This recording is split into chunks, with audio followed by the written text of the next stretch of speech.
Good evening, Kiera and Minister Robert Walls. I think y'all know me, but just to make sure, Shador, I've been a member of First Baptist for over 23 years. My wife and I are part of the Diaconate Ministry, and I'm excited to have this conversation with you all where we're talking about fatherhood and trying to bring in different voices and different perspectives of what fatherhood is, what it looks like, and how it's impacted you as men. I have three kids, one girl, two boys, and they range in age from 23 to 30. And now, Pierre, I know you've been a part of First Baptist for about 2 years. You're getting active in the men's ministry.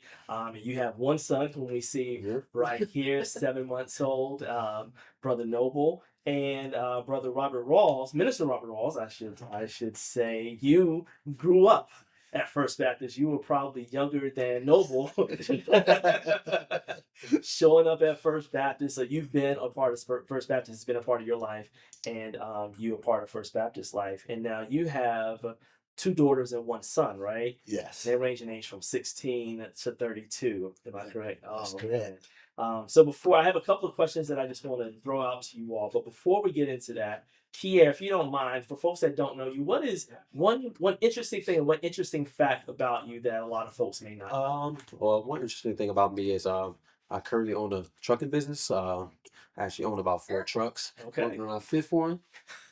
We've been doing it about 2.5 years now. So that's one thing about us. Well, about me, I Okay. should say. All right. Thank you. And Brother Minister, I'm going to keep correcting myself, but Minister Rawls. One of the things people don't know about me is not only am I part of the fire department, I also work for the state of New Jersey as a private contractor, doing fire department testing and things like that. And I also was until last year the Office of Emergency Management coordinator for the city of New Brunswick. So I had two full-time spots. Oh, all right. Well, please do not look at our fire extinguishers, our alarms, because they're not quite up to code just yet, but we'll give you another 20 years and we should be there. So again, I just wanted to talk to you all to get some perspectives. You and I have older children. You, Kier, have a young child. So I think it'll be interesting to kind of hear, what fatherhood has, the impact that it's had on our lives. So I'll start with a fairly straightforward question. What are some of the things that you have found that have been most helpful to you as a dad? It could be a piece of advice. It could be some rituals that you have to help keep yourself grounded. But what are some of the things that you found that have been helpful for you being a dad? Definitely some helpful things I've learned is definitely being involved in church, right? So getting some tips from leadership from Reverend Henderson is one of the key factors. He gave us some guidance as far as what we should do, as far as leading my son spiritually, mentally and physically. So Right. those are some key tips I've learned from other people. Also, my fiance's father. We have a lot of talks about what it's like to be a man. Being a father it's totally different than Right. just taking care of yourself, right? Yeah. So this is something new for me. So I'm learning as I go. So that's just some things about me. Very cool. Yeah, having a community, whether it's a part of your familial unit Yeah. or a part of your church community, is so helpful. Life is hard enough, Yes. and to have to try to do it by yourself is almost impossible. So thank you, Of course. Brother Rawls. What are some of the things that you have? I would say learning to listen. Mm. Learning to listen to my children. Oh, of course. As parents, we think we always have to give it directions and guidance, and because they're children, they should listen and not have anything to say. Right. But I've learned over the years through experience that when I take the time to hear them, then I could process a better way of communicating with them Gotcha. and getting things on the right track. Yeah. Can you give me one example of where you took a moment to listen to your child and then the end result after you listened to them? My son, for example, I had a bad habit of relating him to me growing up. And so I would always be hard on him Mhm. because I think I know what he was gonna do or doing because I did it. Right. You You're know? me. You're just a young version of me. And so I had to learn to start listening to him and not telling him, you know, what he's doing, but listening to what he's saying so that I can understand that, hey, I don't always know what's going on. Right. And he can be very helpful to me in learning some things about myself. Wow. Wow. Yeah. So one of the folks that I look up to. So I have my dad. I looked up to as well as my father-in-law. A lot of men in my family kind of either give me direct guidance on how to be a better person, a better husband, a better father, and a better man. And some were indirect. And one of those mentors told me that listen and silent are spelled with the same letters. Mm. So if I am talking, I can't listen to my children. So thank you so much. Thank For you for sharing. that. I'm Yeah, gonna that's use a good one. that. Well, my job here is done. We can all go now. At work. There you go. There you go. So again, you have three children, and Noble is still fairly young. And as men, many of us feel called to be father, to be protector, to be provider. All of these hats that we have to wear. What are some of the ways that you found, Minister Rawls, that allowed you to juggle all of these things on the one hand, but still find time to connect with your children and have fun? The first thing is I had to learn that, you know, put some things in God's hands. Mm. That I can't control everything. Mhm. You know, I want to be the protector of everything. If it was up to me, my kids wouldn't go anywhere. You know? Then I wouldn't have to worry about them when they're out. You know, but I got to trust God too. Okay. You know, He brought me through. He'll bring them through as well. Gotcha. So I just learned to, like I said, put some things in God's hands, and as I do my part, Mhm. trust that God's gonna do what God has to do. I appreciate that. Do you have an example when you had to relinquish that control and put it in God's hands? Well, every day, like my daughters, I'm so protective of them Mhm. because the things that are happening in the world today, and young black girls are the number one culprits being taken, I kidnapped. hear you. And so I don't want them to go anywhere, and I'd be safer, but they do. Right. And I have to allow them to. They And, leave. and so, I just have to trust God when they are out, and I give them some good fatherly advice Gotcha. on how to navigate their way through certain circumstances. Right. But then I have to just trust God. So Brother Ross, you talked about putting the trust in God's hands. Is there a specific example where one of your children, where you had really put the trust in God's hands because you were either physically or unable to be there to protect your child? Yeah, real tough scare. My daughter just graduated from University of North Carolina, Chapel Congrats. Hill, Yeah. and they had a shooting there. Mhm. A student came in and he killed one of the teachers, and then they had another shooting incident there. I'm talking to her on the phone. Mhm. I'm feeling helpless and hopeless. And she's telling me how everybody's running. And I just felt powerless. Mhm. But I know God has all power, Gotcha. and so that's all I could do at that time was pray and pray for the best, and that God would take care of her and things. But it was not easy. Mm. And then she told me a second incident when, somebody came into the bookstore and said they had a gun, and they heard some noise, and everybody just started running. Right. And so I'm thinking about her out there running for her life. Wow. And just, when you're not there Mhm. and you're a Christian and you trust and believe in what God can do, Right. that's all you can do. Yeah. Yeah. You're absolutely right. I find that again as a dad, kids from 23 to 29, that when I have to let go of my own control and say, you can't go here, you can't do that, and turn it over to God, that's when the worries start to fall away. I'm still working on that, still not perfect at that. But yeah, so you have a younger child, so you put down Noble, Noble's gonna be there. Of course. For now. For now, what are some of the things that, as you think about that, what are some of the things that you plan to do to, just kind of make sure that you're able to provide the protection that he needs? Okay, so that's a conversation I have often, especially with his mom. We talk about, the little steps we would have to take just to make sure that he's okay when we're not around, right? So that's having the trust in God, right? Knowing that in all situations we can't control everything. So we have to put our trust in God and just know that, everything will be okay. The God has the plan. He knows what's going to go on.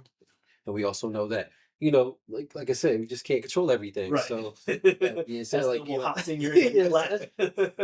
yeah. So with that being said, we just take the proper steps, right? So we pray, Mhm. we just pray, and trust in God. So Yeah. Yeah, and I know sometimes I'll say, all I can do is pray, yeah. but prayer is one of the most powerful things Mhm. that we can do, Yes, especially like you yes. said, when our kids are walking out of that door, Mhm. on their way to work, on their way to school, Yeah. even if they're just going around the block, Mhm. Yeah. what is it? I want to say Aretha Franklin. I say a little prayer for you. I just pray for my kids and know that God has it. So again, as we think about some of the ways that fatherhood has impacted us as men, us as people, are there any traditions Mm. that you want to pass on to your children, or maybe that you have passed on to your children, or some that you would like to start? And I saw a few here. Yes, we got a new tradition now because I would definitely say being a spiritual leader, I need to basically, train my son, the same thing I know. Okay. Right, as far as, being able to pray, Mhm. being able to lead, Mhm. those are things I want to instill in my son. I want him to be, as his name is, noble. Yeah. So that's just, two things I really want to encourage in my son's life. Gotcha. So, Teach him to pray and teach him how to lead. All right. And how about you, Minister Rawls? Um, well, my dad died when I was young boy, Mhm. and so I feel oftentimes as I was raising my children that I only can go to a certain level, I see. and that's when I had no more example, Mhm. no more mentor how to raise kids from there. Okay. So I've adopted so many people as role models. They don't even know they're my role models. They don't Yeah. even know it. And But I don't they mean- are, and I don't mean to interrupt on that. Bless you. Bless you. Bless you. I can definitely agree to that point as well. Like, growing up, like I had my dad in my life, but the thing was he didn't live with me. Okay. So when it came to sports, having certain coaches, those are my role models during the week. So during the day, during the day, I had school models, teachers, and stuff as well as as Mhm. that. So I would definitely say that my role models were with a bunch of people. I Gotcha. had my youth leaders. So that's a lot of things I had. Mhm. Gotcha. So with that as a backdrop, I'm sorry. what are there any ways that you've kind of sought to be the role model for other men in terms of ways that they can grow spiritually, ways that they can grow as fathers as well? Not only for other men, but I took that mantle up for my kids. As I grew and learned a lot of lessons, not easy. Could have been easy, but I didn't make them easy. Right. But I wanted to show them, that you know we can be who we want to be. We can do what we want to do. Mhm. My son and I, we had, I was nothing he did I missed. Nothing any of my kids do I miss, There. even though no matter where they are, Right. I'm there. If I Okay. got to get on a plane, they got a game, I'm there. Yeah, of You course, know, yeah. but my son experienced that with the girls. I needed to get closer to them. And so a tradition I had, I took the girls on summer vacation, just me and them, every year. Nice. And we would spend the week at the beach, and we would, have some fun. Right. We'd talk about life Right. and we'd get to know each other. And so I feel good about that because my son, I was very hard on growing up. Right. My girls, I can't even yell at them. Thank God they have a mother. They can. I just can't touch them.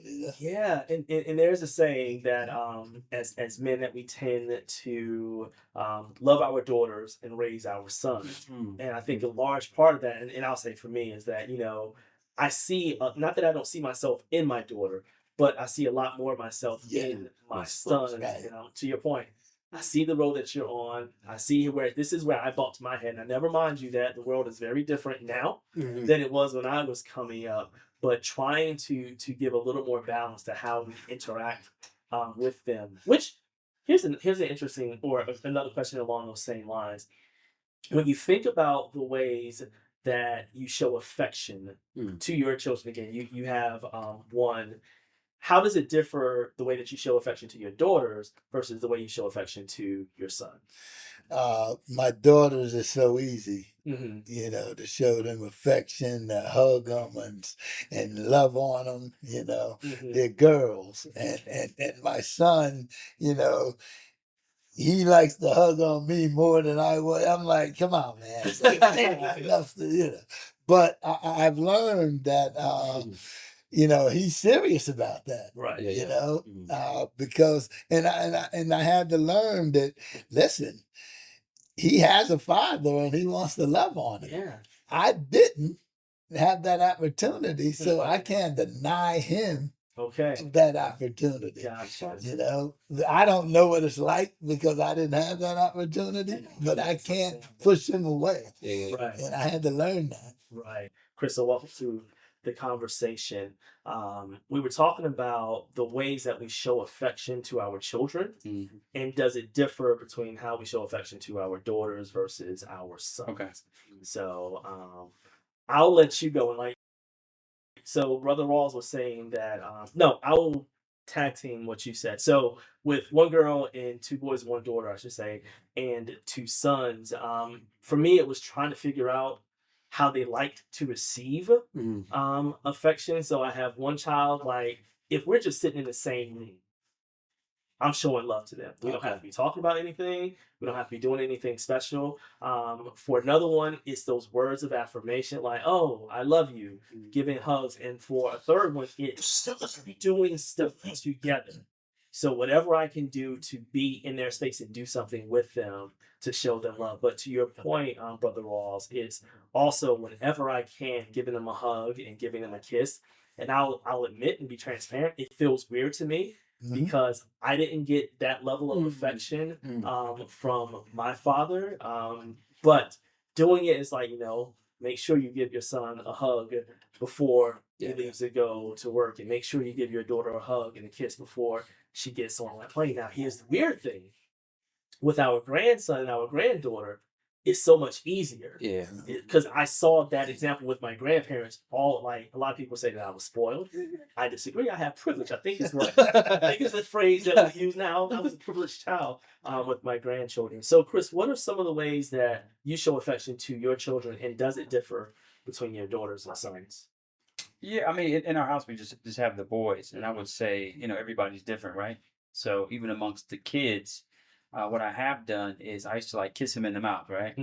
But then as they got older, once they were probably more than 2, I stopped it. Yeah. But now I have a 7-year-old that's kind of seeing me, they see me kiss on the baby, and then I kind of level them a different way, and sometimes I have to make sure I go out of my way to give the 7-year-old love because he's seeing well, dang, he's kissing on the baby. I want to be different. I want to be loved too. So I think every kid needs something different. And I just think as they go through stages, sometimes I have to remind myself hey, he's 7, he's not 17. Gotcha. So he wants a hug. He wants to be close. He wants to touch you as well. Exactly. So I think it's just constantly trying to check myself to keep a balance. All right. Thank you for that, Chris. My pleasure. And Kiera, what are some of the ways that you plan to show affection to Noble? Well, I would say growing up, I had a lot of affection with my grandparents Mhm. and my father as well. So that was actually very normal for my dad to hug, to kiss me. So I kind of do that with my son as well. Mm-hmm. So right now, he's receptive of it. He likes it. I don't know, further down the line what he's going to like, but at the moment, he does like the affection. He likes the hugs. He likes the kisses. Right. So I continue that now because I want to show him that you could do that as a man. You should be able to have the affection with your father. You should have that. So I think that's very important. So those are the things I do. All right, very cool. So again, we all are at different stages of our fatherhood journey. You, my friend, right? Very beginning. Yes, I am. Very beginning. So I'm listening, I'm learning. So I'm hearing, I'm taking advice right now. So I'm talking, but I'm actually listening. So And to me, that's a great point. We're all talking, but I believe we're all listening because we all have something to learn. We all have something to teach. And I've been blessed to be, I think promoted, I think is the word, to grandfather. Okay. Along my journey as a dad. But as we reflect on where we are in our fatherhood journeys, what are 3 words you think kind of guide how you want to show up as a parent? So what are 3 words? So we'll start with Kier and then go to Brother Robert. I would definitely say the first is to be a leader. Like I spoke about it earlier. I think you have to be able to lead as a father, right? You want your son to look up to you and understand, like, okay, that's my role model. That's what I want to be like. Second, I definitely want to show affection. Like I said, I think that's important, right? As a man, you don't want to just go around thinking you don't have to show affection. You don't have to hold everything in and just be strong all the time because that's not also good. That's not a good thing all the time, right? That could be a negative impact in your life as well because you feel like, all right, I can't show this type of love because it's going to make me look soft or it's going to make me look weak. So I don't want that to be a thing. Also, the third one I would say, um, uh, honestly, I'm not sure yet, You got but a strong 2. yeah, strong 2 right now. The third one I'm still thinking of, so I would get back to you on that one. Right. But This was a space hands. You just played the big joker and the little joker. So how about you, Brother Ross? What 3 words might come to mind for you? I think the first one is worship, Mm. and for me, worship is everything that you do in life. It's not just watching the worship team on Sunday. Yeah. I hear you. It's interactive. It's everything you do. God wants to be a part of everything you do in your life. So teaching my kids that whatever they do, that's worship. You God is watching you. Yeah. And you got to live that. Second one would be relationships, building relationships, learning when to end relationships that are not good for you. And learning the difference, learning how to pay attention to how people treat you and be aware of how you treat other people. And then I guess the third one would be just to be humble sometimes. Don't always think you know the answer to everything. Learn to listen and listen to learn. Right. Humble yourself and let people in. Gotcha. Because that was hard for me. I was gonna say it's hard for me, and I won't even say was. It is still hard for me to recognize that I don't have all the answers. And being a husband, being a father, I try to have the answers, but you think it's your responsibility. Yes. I mean, you came to me with a question. You think I have the answer. Yeah, of course. And to your point is being humble and saying, you know what, son, you know what, daughter, let's figure this out together. Of course. So I appreciate that. How about you, Chris? I really only have one word. Okay. And I think the word is develop. Well, that's develop or development. And I think historically, when you think of like children, you think, well, the moms, the nurturer, they raise the children. But like I was listening to someone on the way here about like fathers training your children, not to provoke your children, training them up. And it's like, how are they going to know what manhood is? How are they going to know what a husband is? How are they going to know how to be a man in Christ or in the church? Or know that it's okay to sing or to stand up or to clap or to cheer somebody on if I don't show them. Yeah. Maybe that's homeschool, right? I've been we can maybe talk about this later, but like, I think I want to homeschool. And every time I say that to somebody, they're like, what? Why would you want to homeschool? You're like, oh, you can't do that. You're not going to have time. And it's like every negative in the world. But I'm like, why wouldn't I want to spend? I think they say, yeah, I think there's a stat like 80% of the time you spend with your children is from 0 to 18. Yeah. So once they leave your house, you guys can speak to this. But Yes. once they leave, Yes. they're gone. No. So I want to develop them into men, develop our relationship, and really just be there. Right. So I agree with you to a certain degree that once they leave, they're gone. There are a lot more who are boomeranging and coming back. But to your point, once they leave the safety and the confines of your home, even if they do come back, they're coming back as a different person. And I can't say, hey, you lived on your own for 10 years and when you come back home, make sure you do your chores. And I'm going to check behind your ears to make sure that you took a good shower. So you're right. When they do come back, if they do come back, they're coming back as different people. And you bring up an interesting point, Chris, in terms of if I don't show my children what fatherhood and what manhood looks like, where do they learn it? So, and this will be for everyone. What are some of the models of fatherhood and manhood that you saw, and how did it impact how you show up as a father? So I'll start with you, Chris, and then go to Keia. So shout out to my dad if you get to see this. So my mom worked second shift most of our like young lives or whatever, and so my dad was there. I think he worked overnight. Okay. So they worked it out because back in, I don't know how it was out here, but back in the day, everybody you didn't go to daycare. Maybe had a babysitter, but my parents worked alternate shifts. So my dad made us breakfast. My dad, he used to drive the school bus. So sometimes we had to get on this bus after school because he took us home. Right. So there was nowhere, and he would take us everywhere. Like wherever my parents went, we went. Okay. And so I try to do that now. I'm like, if my kids can't go, No, I can't go. I almost brought one here, but it was too late. But so my dad was a good example. And then even just meeting people along the way. I try to take things from everybody, but shout out to my dad. Nobody's perfect, Right. but he was definitely there, and there was nowhere he went that we couldn't go. All right. Thank you for that, Chris. What about you, Kier? Some of your models. I would say my dad as well. He was definitely a role model, but it was a little different for me. My household was a little strenuous, I would say. So my dad was he had his own house, he had his own location. So I would see him on the weekends and stuff like that. So like I said earlier, during the weeks, I spent time with coaches or just my teachers. Those are my role models as far as men, right? That I saw every day. So those are the people I followed behind. So I see certain positive qualities. So that's what I would try to reenact. So. Got you.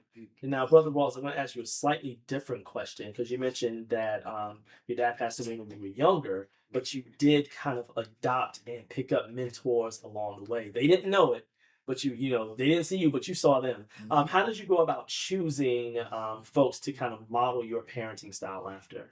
Well, first of all, family is important to me because when my dad was living and as youngsters, as a family, we were very close knit. Sunday would be church, come home, mom would cook some chicken, make some potato salad. We got in the car. Potato salad with or without the raisins? No raisins. Just raisins. We got in the car and we went somewhere together. Like drove to Pennsylvania, drove up to Bear Mountain in New York, and just chill. So as a family, I had that in me, and as a father, I just, people that I saw stuff in and I liked it, I adopted it, and there's a couple people that know that they were a part of my life, but most of them didn't. Right. I saw them. I might have been in the same room with them. They might have been a teacher, a pastor, any of that. And I just picked up some of the things they did. Right. And it was good for me because, I could take what I thought was good and not take what I didn't think was good. And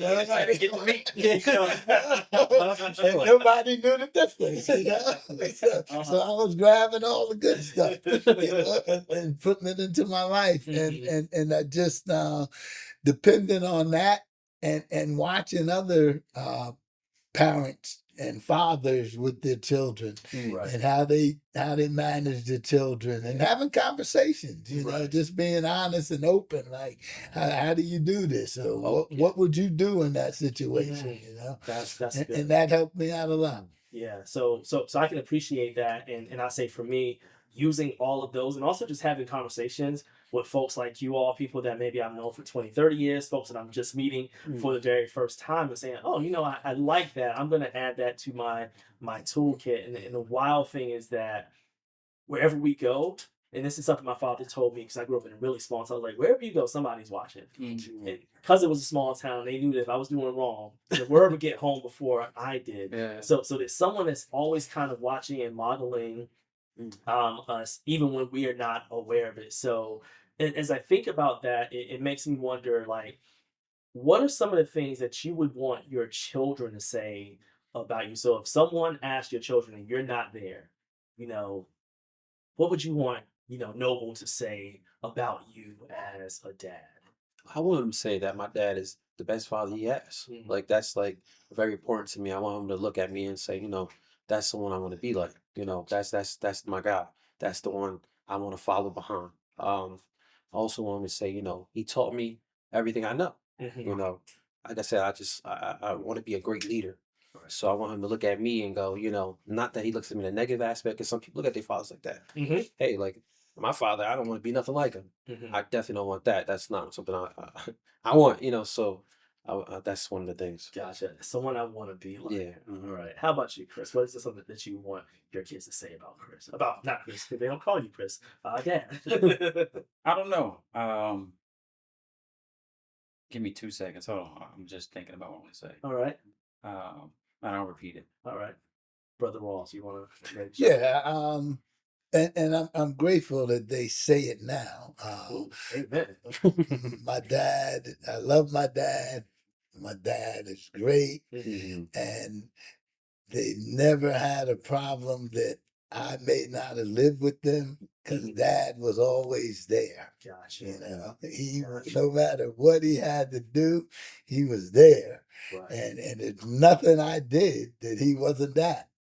And so for me, that's what I honor my kids like that. Man. They mean that much to me that I always wanted them to know, feel the love, to see the love, and to just know that it's nothing Dad's not gonna do.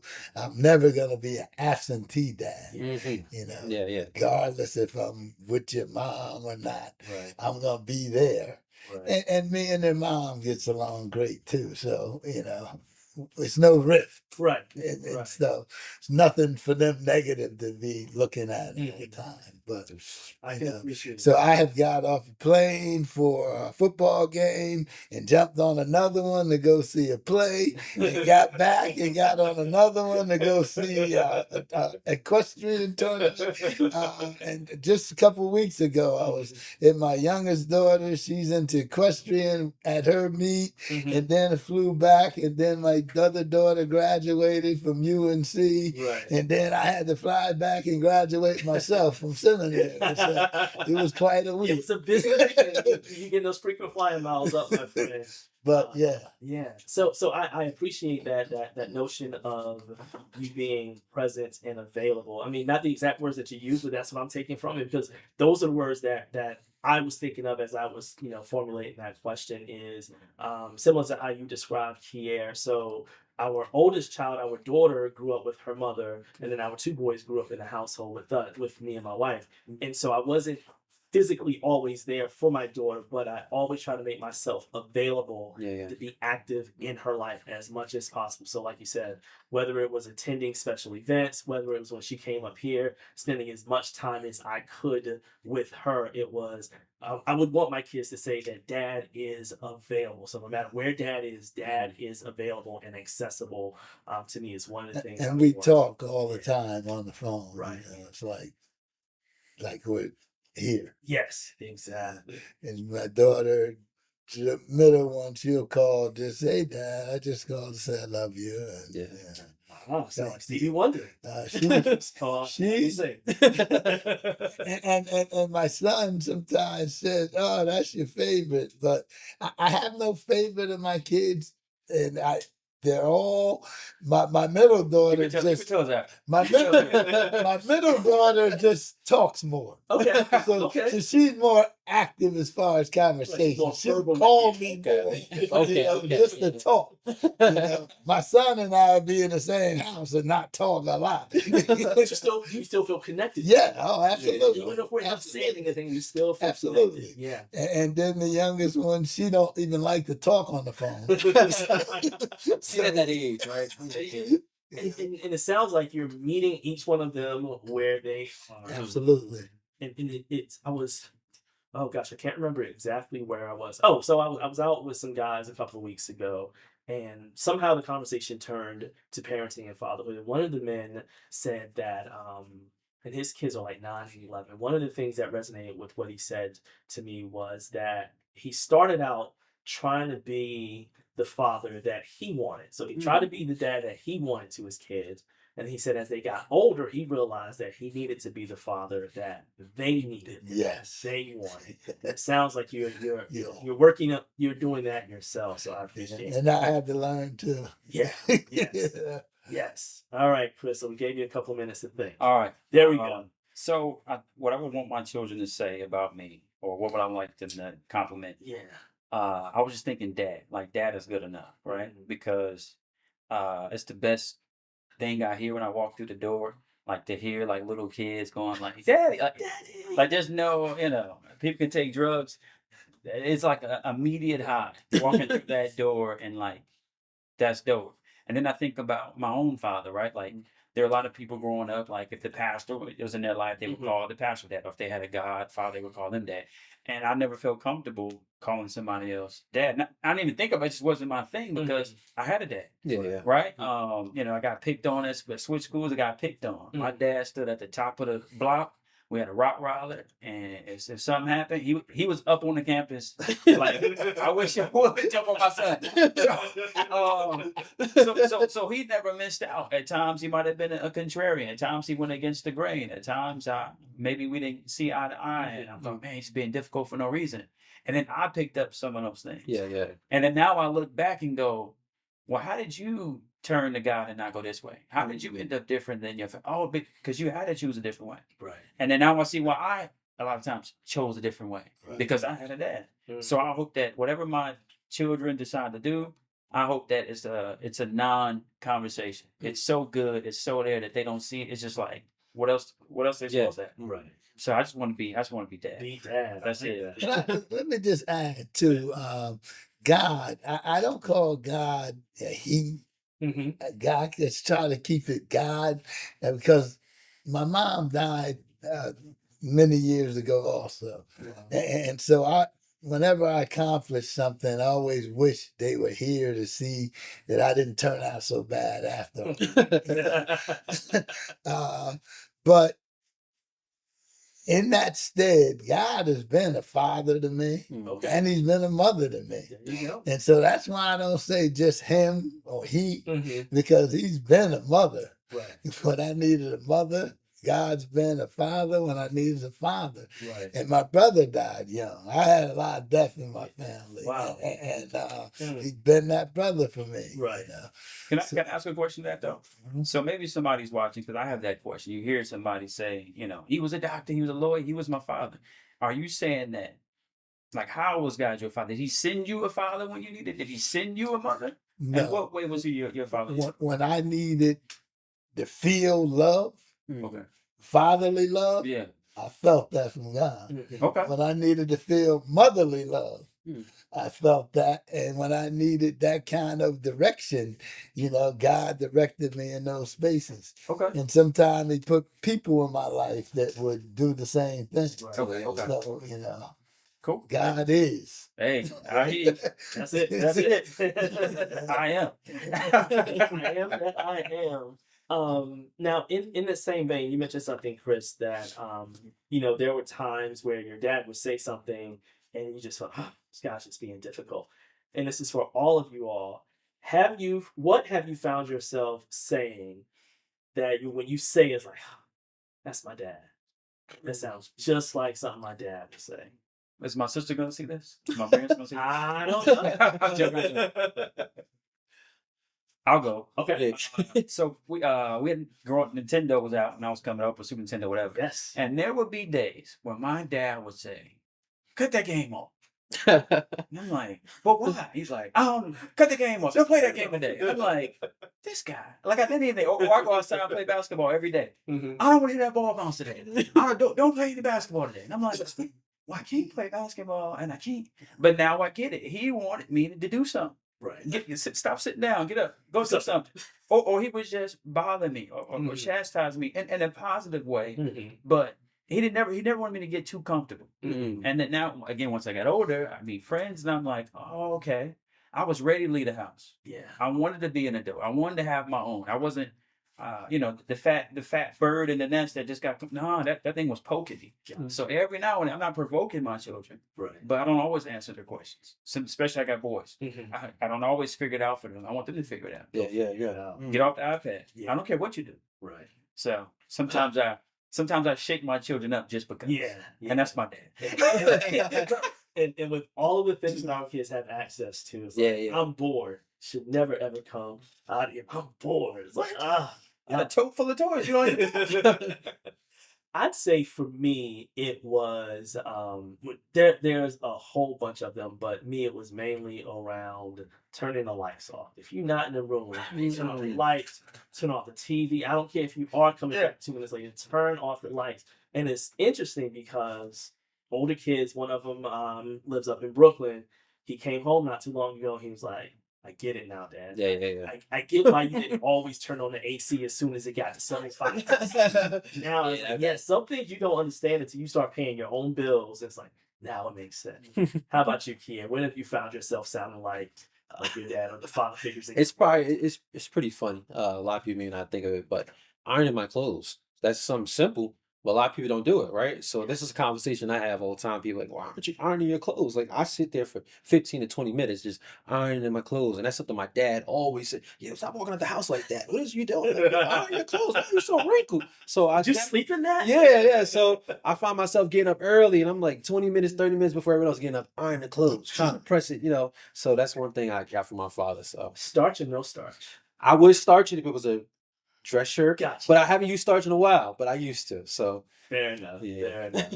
So one of the things that I have struggled with, struggle may not be the right word, wrestled with, is that when I became a dad, I didn't want to be the stereotypical dad that you saw on television. The one that I won't call out any specific style trends because some people may have invested in them, but just looking corny and goofy, lost my swag. I think that's what I said. What are is that something that has happened to you all, and how have you dealt with it? And again, you're fairly young, so you're gonna always be cool to your son until he's about 4. I wouldn't necessarily say I lost my swag, but I would definitely say that it's more geared towards my son now, right? So it's more so scale back for myself. So I'm not looking to purchase myself anything. Like as far as when I say a year ago before I had my son, buying myself everything. If I saw it and I liked it, hey, it's for me. I'm getting it. But now it's the opposite. If it's for I see something for my son, now I'm grabbing everything for him. I'm not buying anything for myself, so I'm okay with what I have. So as far as swag, I would say because I like nice things. That's something about myself that I could say. But I guess that's what you say if you say I lost my swag. I guess. Gotcha. Yeah.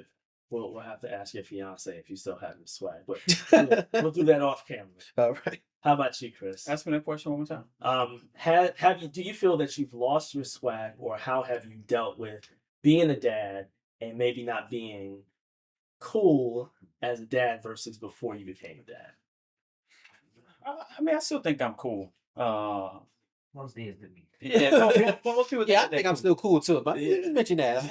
I'm still cool. I don't think I'm not cool. And I enjoy blowing their minds because I've already seen into the future, right? Like when they ask the question, for example, there's this. I want him to do this app on his iPad, right? And he never wants to do the app.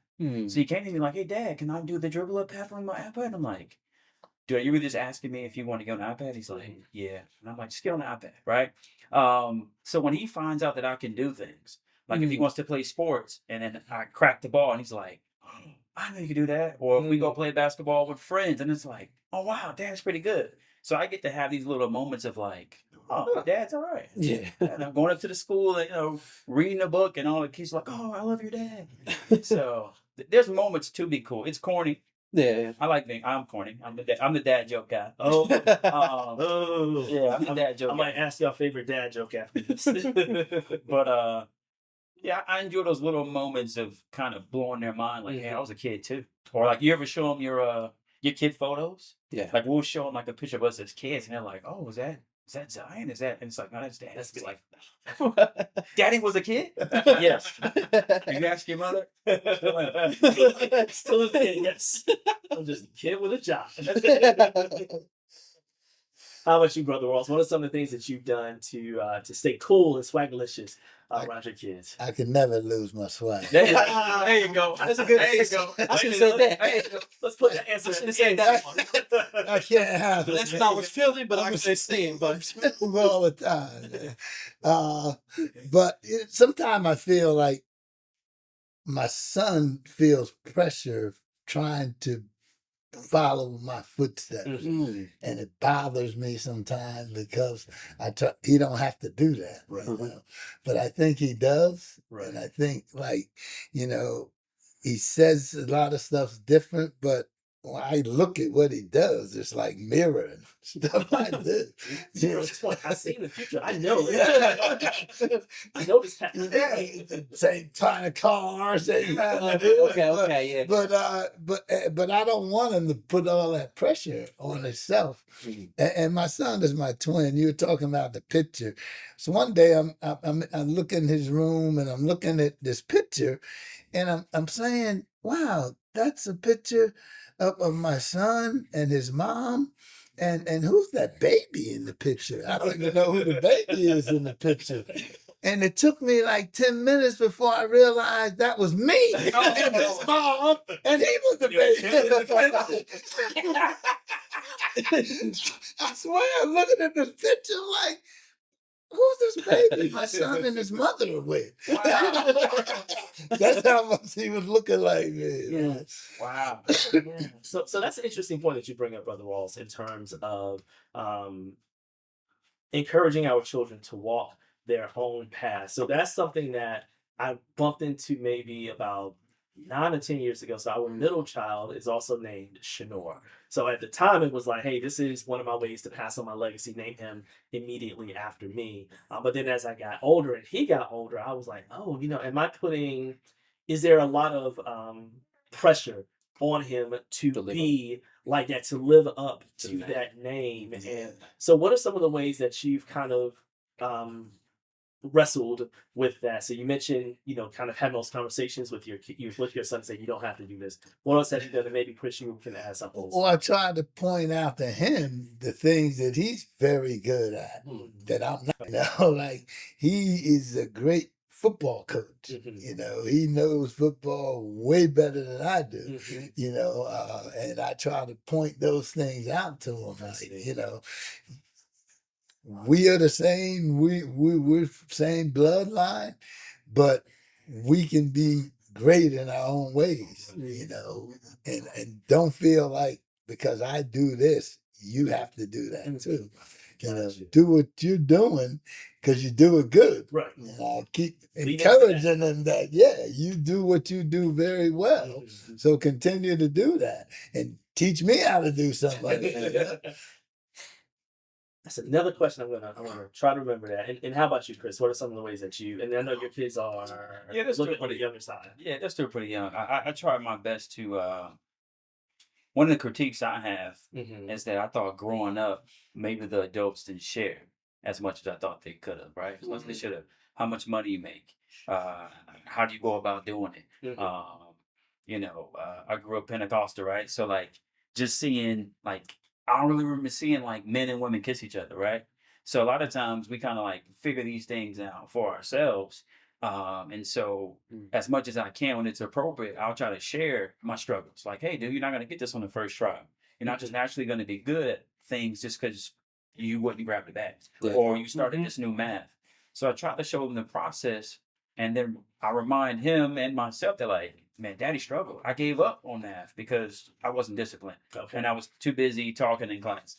So I try to just have some humility to share with him, like, it's okay that you're not perfect, and I'm definitely not perfect. I'm just putting a little pressure on you. Ooh, I like that, being transparent, and you're right. I didn't see a ton of transparency. Yeah. I'll just say from my dad specifically, but in my family in general. And then you get older and you start to hear some of the stories like, wait a minute, so and so dealt with that very same thing that I'm dealing with now. I wish y'all would have told me. I'm not saying I would have made a different decision, but at least I would know how to go about it. I'm not going through this by myself. So I deal with stuff whenever the family's together. I learn something new, and it just like, Blow your mind. You know, I asked my older sister; she knows all this stuff. All the stories. We were going to family reunion 2 years ago, and I'm in there. So I'm like, "So when did grandma and granddad get divorced?" And she was like, "Divorced? They weren't married." I'm like, mom? They had mom. What do you mean they were married? They had mom? She's like, let's talk about it. Yeah, me get it back. They really did that then. Right. I thought everybody was marching in Selma. Yes, and that's, I think that's important, especially as our kids get older and they're in the world and hopefully not of the world, and they're doing things that may not necessarily be positive, may be a bit destructive, but they don't want to talk to their parents about it, because if we're not open, if we're not transparent, it's like, so again, since my wife and I have been a part of the diaconate ministry for almost 20 years, but the whole thing is we weren't born saved. So I wasn't born a deacon. I lived a life in trying to have these conversations with my kids, like you said, to be transparent. Like, hey, if you think that you're a good liar, let me tell you. Right. Now you should know. Yeah. Let me tell you. So you're saying, how did dad know? Because I've done this before. I've been 7 before. You've never been 7. I've been 7, so I know what that's like. So what are some of the ways that you plan, Pierre, as a young father with a young son? What are some of the ways that you plan to be open and transparent with your children? Honestly, I think I'll just be honest from when he's old enough to be receptive to understand, I definitely would give him advice on how to navigate through life, right? So I kind of figured things out growing up, like as I got older, like, all right, this is certain things you do, certain things you don't do. I didn't learn that till further on in life. So I would definitely say to him that, this is the roadmap. This is what you should follow, right? You follow these steps, and you should get to this certain point in life, right? So whether that be with schoolwork, education, that's an important thing in my life. I think you need to definitely focus on that, right? So if you focus on that, you take it to the next step where you can be successful in life, right? Because without education, what can you get? So I think that's what I try to push. So that's one of the things about me. Gotcha. Yeah, definitely making sure that it's age appropriate. And what I have found is that I may tell the principle may be the same. Yeah. Then I have to tell it to a 5-year-old, come back, tell it to that 10-year-old, to that 15-year-old, and now to the 23 or the 29-year-old. It's the same principle. Like, you've heard the story, but now you're going to hear it differently now that you're a bit older. It's amazing you say that because I just did that with all 3 of the kids. I was telling them the same thing, but for each one, it was a different impact. Like, I was telling my son first, like, you don't have to do this. You got to pay attention to this. And I used the example, we were in the car. You see this windshield? The reason it's so big is because you're going forward. Yeah.